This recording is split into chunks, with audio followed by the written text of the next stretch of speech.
Assalamualaikum students, welcome back in the 8th video of C programming lecture series. आज के इस lecture में हम ये देखेंगे कि डेटा टाइप्स क्या होती हैं, वेरिएबल्स किस तरह से डिक्लेयर किए जाते हैं, डेटा टाइप्स का वेरिएबल्स के साथ क्या इस्तेमाल है और क्यों वेरिएबल डिक्लेयर करने के लिए डेटा टाइप्स का होना ज़रूरी है। तो चलिए शुरू करते हैं अपना आज का लेक्चर। तो जैसा कि लास्ट लेक्चर के अंदर हमने ये देखा था कि वेरिएबल्स बेसिकली क्या होते हैं, नेम्ड स्टोरेज लोकेशंस होती हैं जिनकी मदद से हम कंप्यूटर की मेमोरी मींस रैम के अंदर किसी खास टाइप के डेटा की वैल्यू को स्टोर करते होते हैं। तो आज हम ये देखेंगे कि वेरिएबल डिक्लेरेशन का सिंटैक्स क्या है। तो सबसे पहले वेरिएबल डिक्लेरेशन का हम सिंटैक्स देखते हैं कि वेरिएबल डिक्लेरेशन का सिंटैक्स क्या है। उसके लिए हम क्या करते होते हैं, फर्स्ट ऑफ ऑल हमें डेटा टाइप लिखनी होती है।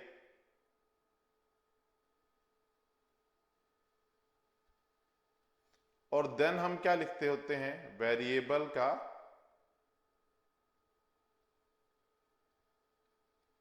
नेम लिखते होते हैं। और देन आखिर में क्या लगाते हैं, स्टेटमेंट टर्मिनेटर मींस सेमीकोलन लगाते होते हैं। अब आपने इस सिंटैक्स में एक चीज देखी होगी, ये जो वेरिएबल डिक्लेरेशन का जनरल सिंटैक्स मैंने आपके सामने लिखा हुआ है, कि आपको सबसे पहले लिखा हुआ नजर आ रहा होगा डेटा टाइप। तो अब हम देखते ये हैं कि डेटा टाइप से क्या मुराद है और डेटा टाइप होती क्या है और आखिर हमें डेटा टाइप बनाने की जरूरत क्यों पेश आई है। बेसिकली अगर मैं डेटा टाइप को डिफाइन करूं तो डेटा टाइप क्या होती है, वो हमें ये बताती है कि हम किस टाइप का डेटा जो है वो स्टोर करवाना चाहते हैं और जो एक्सप्रेशन हमने लिखा है उसकी मदद से किस टाइप का डेटा हम प्रोड्यूस करवाना चाहते हैं। तो अगर हम डेटा टाइप को डिफाइन करने की बात करें तो डेटा टाइप को हम इस तरह से डिफाइन कर सकते हैं कि प्रोग्रामिंग के अंदर डेटा टाइप क्या होती है, क्लासिफिकेशन होती है जो ये स्पेसिफाई करती है कि which type of value a variable can hold, कि वेरिएबल जो होगा वो किस टाइप की वैल्यू को क्या करेगा, होल्ड करेगा। और जो एक्सप्रेशंस हम प्रोड्यूस कर रहे होते हैं अपनी प्रिंट की कमांड के थ्रू, वो एक्सप्रेशंस किस टाइप के डेटा को रिप्रेजेंट करेंगे। तो इस काम के लिए हम क्या करते हैं, डेटा टाइप का इस्तेमाल करते होते हैं। मिसाल के तौर पे अगर तो हम इंटीजर टाइप के डेटा से डील कर रहे हैं, इंटीजर से मुराद क्या होता है, बेसिकली लाइक आपने मैथ के अंदर ना सेट्स पढ़े हुए होंगे। सेट्स अगर आपने नहीं भी पढ़े, इन केस अगर आप मेडिकल के स्टूडेंट हैं तो मैं आपको बता देता हूँ कि आपने, लाजमी बात है कि मैट्रिक के अंदर तो एटलीस्ट मैथ पढ़ी हुई होगी, तो उस वक्त आपने एक चीज़ पढ़ी होगी, होल नंबर्स आपने पढ़े हुए होंगे जिनको हम डब्ल्यू से डिनोट करते थे। और ये नंबर जो थे वो हमेशा जीरो से स्टार्ट होते थे, 0 1 2 3 अप टू सोन। ठीक है, तो ये नंबर्स बेसिकली क्या होते थे, होल नंबर्स होते थे। और होल नंबर्स के साथ अगर हम प्लस का सिंबल लगा दें तो ये पॉजिटिव इंटीजर बन जाते थे। और अगर इनके साथ हम लोग नेगेटिव का सिंबल भी लगा दें तो ये पॉजिटिव और नेगेटिव दोनों इंटीजर बन जाते थे। मींस अगर हम सिर्फ प्लस का सिंबल लगाएं तो पॉजिटिव इंटीजर, नेगेटिव का सिंबल लगाएं तो नेगेटिव इंटीजर, और अगर दोनों लगा दें तो फिर ये क्या बन जाते थे, होल नंबर से इंटीजर्स में कन्वर्ट हो जाते थे। तो बेसिकली प्रोग्रामिंग के अंदर भी जब आपने इस तरह के डेटा को स्टोर करना होता है जो कि नंबर्स के फॉर्म में होता है, 0 1 2 3 4 5 6 7 8 9 10 अप टू सो, तो इस नंबर को स्टोर करने के लिए फिर हम लोग किसका इस्तेमाल करते हैं, इंटीजर्स का इस्तेमाल करते हैं। ठीक है, इंटीजर्स का इस्तेमाल करते हैं। और इंटीजर्स को प्रोग्रामिंग में रिप्रेजेंट करने के लिए जो सिंबल यूज होता है वो होता है इंट का सिंबल, INT। तो इंट के थ्रू हम क्या करते हैं, प्रोग्रामिंग में इंटीजर के डेटा को रिप्रेजेंट करते हैं। इट मींस इंट क्या है, हमारे पास एक डेटा टाइप है। इंट क्या है, एक डेटा टाइप है। तो ये हमारे पास क्या हो गई है जी, एक डेटा टाइप हो गई है। डेटा टाइप क्या बता रही है कि किस टाइप का डेटा ये स्टोर करने जा रही है। तो वो टाइप क्या है, इंटीजर है जिस टाइप का डेटा स्टोर कर रही है। और वो डेटा क्या है, 0 1 2 3 अप टू सोन, जो इस तरह का डेटा है वो बेसिकली कौन सी डेटा टाइप की मदद से स्टोर हो सकता है, इंटीजर डेटा टाइप की मदद से स्टोर हो सकता है। इसी तरह से आपने अल्फाबेट्स देखे हुए हैं कि अल्फाबेट्स को हम इंग्लिश में अल्फाबेट्स लिखते होते हैं।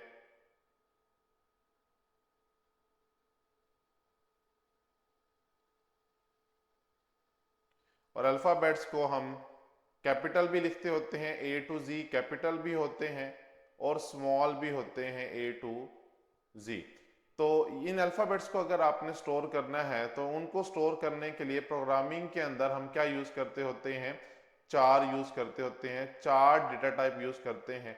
चार से मुराद बेसिकली क्या होते हैं, कैरेक्टर्स होते हैं। तो अल्फ़ाबेट्स को हम क्या कैरेक्टर्स भी बोल रहे होते हैं।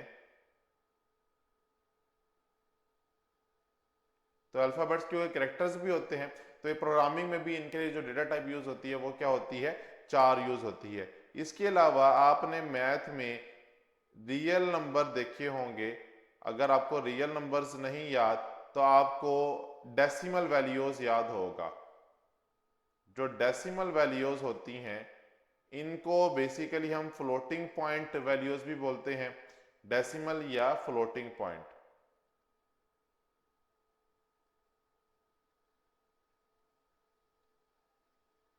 तो ये जो फ्लोटिंग पॉइंट वैल्यूज होती हैं जिनको हम 0.1, 0.2, 0.3 इस तरह से लिखते होते हैं, ये वाली वैल्यूज क्या होती हैं, फ्लोटिंग पॉइंट वैल्यूज होती हैं या डेसिमल वैल्यूज होती हैं। और इनको स्टोर करने के लिए प्रोग्रामिंग के अंदर जो डेटा टाइप हम यूज करते हैं उसको हम कहते हैं फ्लोट। तो ये जो वेरिएबल्स हैं ये कहाँ स्टोर होते हैं, किस टाइप के अंदर स्टोर होते हैं, फ्लोट डेटा टाइप के अंदर स्टोर होते हैं। तो अब होप सो आपको ये समझ आ गया होगा कि जब भी आपने 0 1 की फॉर्म में कोई डेटा स्टोर करना है तो उसके लिए कौन सी डेटा टाइप यूज करनी है, इंटीजर। जब आपने अल्फाबेट्स को स्टोर करना है या कोई खास सिंबल्स को स्टोर करना है तो उसके लिए लाइक सिंबल से मुराद आपने डॉलर साइन को स्टोर करना है, आपने हैश टैग के सिंबल को स्टोर करना है, आपने @ के सिंबल को स्टोर करना है।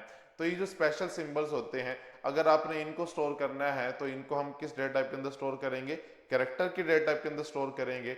और अगर आपने कोई डेसिमल वैल्यूज या फ्लोटिंग पॉइंट वैल्यूज या रियल नंबर्स को स्टोर करना है तो उसके लिए हम क्या करते होते हैं, फ्लोट डेटा टाइप का इस्तेमाल करते होते हैं। अब डेटा टाइप्स तो आपको समझ आ गए होंगे डेटा टाइप्स होती क्या हैं और कौन कौन सी डेटा टाइप्स जो है ना हम यूज करते होते हैं। अब हम बात कर लेते हैं कि डेटा टाइप्स में जो हमारे पास ये तीन डेटा टाइप्स हैं इनके फर्दर रिप्रेजेंटेशन हम किस तरह से करते हैं या इनको फर्दर अगर हमने रिप्रेजेंट करना है तो किस तरह से रिप्रेजेंट किया जाता है और सी लैंग्वेज के अंदर कौन कौन सी built in data types available हैं। तो तीन तो मैंने आपके सामने लिख दी कि इंटीजर, फ्लोट और कैरेक्टर। इसके अलावा हमारे पास डबल डेटा टाइप भी अवेलेबल होती है जो कि सी लैंग्वेज के अंदर बिल्ट इन डेटा टाइप है। इसके अलावा बूल भी होती है, वॉइड भी होती है। डबल बेसिकली क्या करती है, सिमिलर टू फ्लोट होती है, जिस तरह से फ्लोट काम करता है डबल भी बेसिकली क्या है, फ्लोट की तरह ही काम करती है। बस मेमोरी में क्या होता है, space as compare to float जो है ना ये ज्यादा कंज्यूम कर सकती है। तो डबल भी हमारे पास रियल नंबर्स या डेसिमल वैल्यूज या फ्लोटिंग पॉइंट वैल्यूज को स्टोर करने के लिए इस्तेमाल होती है। इसकी जो प्रेसिजन होती है लार्ज नंबर्स के लिए वो एज कंपेयर टू फ्लोट जो है वो ज्यादा होती है। तो इंट, फ्लोट, डबल, कैरेक्टर, बूल, और बूल को रिप्रेजेंट करने के लिए हम क्या करते होते हैं, बेसिकली बूल के लिए हम अंडरस्कोर लगाएंगे और बी कैपिटल लिखेंगे। सी लैंग्वेज के अंदर अगर आपने बूल यूज करना है तो आप बी कैपिटल लिखेंगे। ये किस टाइप के डेटा को स्टोर करने के लिए यूज होता है, बेसिकली ट्रू या फॉल्स। और ट्रू फॉल्स को बेसिकली बूल जो है वो 1 0 की फॉर्म में रिप्रेजेंट करता होता है कि या तो 1 है तो ट्रू है और 0 है तो फॉल्स है। और इसी तरह से वॉइड होती है, वॉइड मीन्स कुछ रिटर्न नहीं करवाना, ठीक है ना, nothing need to be return. उसके लिए हम क्या करते हैं, वॉइड डेटा यूज करते हैं। इसी तरह से आपने मैथ्स में कॉम्प्लेक्स नंबर का तस्करा पढ़ा होगा जिनको हम आयोटा से डिनोट करते थे, इमेजिनरी पार्ट साथ आ जाता था तो उनको कॉम्प्लेक्स नंबर बोला जा रहा होता था। तो कॉम्प्लेक्स नंबर्स के लिए डेटा टाइप जो है वो अंडरस्कोर कॉम्प्लेक्स होती है। इसी तरह इमेजिनरी नंबर पार्ट के लिए अंडरस्कोर इमेजिनरी होती है। Size T, print T, print PTR, DF T, wash T, और इसके अलावा एटॉमिक। ये मल्टीपल डेटा टाइप्स हैं, बिल्ट इन डेटा टाइप्स हैं जो सी लैंग्वेज के अंदर हमारे पास अवेलेबल हैं। बट जो बेसिक डेटा टाइप्स हैं वो कौन सी हैं, ये तीन हैं जो आपके सामने मौजूद हैं, इंटीजर, कैरेक्टर, फ्लोट। और डबल यूज होती हैं। तो आप जब कोडिंग कर रहे होंगे बेसिक लेवल की कोडिंग के लिए, तो आप जस्ट यही बेसिक डेटा टाइप्स यूज कर रहे होंगे। इसके बाद जब हम एडवांस सी की लेक्चर सीरीज पे काम करेंगे तो फिर मैं आपको बाकी डेटा टाइप्स पे भी बताऊंगा कि बाकी डेटा टाइप्स किस तरह से काम करती हैं, क्या होती हैं, उनकी डिटेल को भी डिस्कस करेंगे। बट फिलहाल के लिए आप जस्ट अपने माइंड में ये रखें कि इंटीजर, कैरेक्टर, फ्लोट, बूल और डबल ये डेटा टाइप्स होती हैं जिनको हम नॉर्मली अपने प्रोग्राम्स के लिए यूज कर रहे होते हैं। होप सो आपको आज का लेक्चर पसंद आया होगा। इंशाल्लाह आपसे नेक्स्ट वीडियो में वेरिएबल के नेमिंग रूल्स के टॉपिक के साथ मुलाकात होती है। तो अगर आपको हमारी वीडियोस पसंद आ रही हैं तो हमारे चैनल को सब्सक्राइब करना, वीडियोस को लाइक करना और बेल आइकन पर क्लिक करना मत भूलिएगा। इंशाल्लाह मिलते हैं आपसे नेक्स्ट वीडियो में, तब तक के लिए अल्लाह हाफिज़।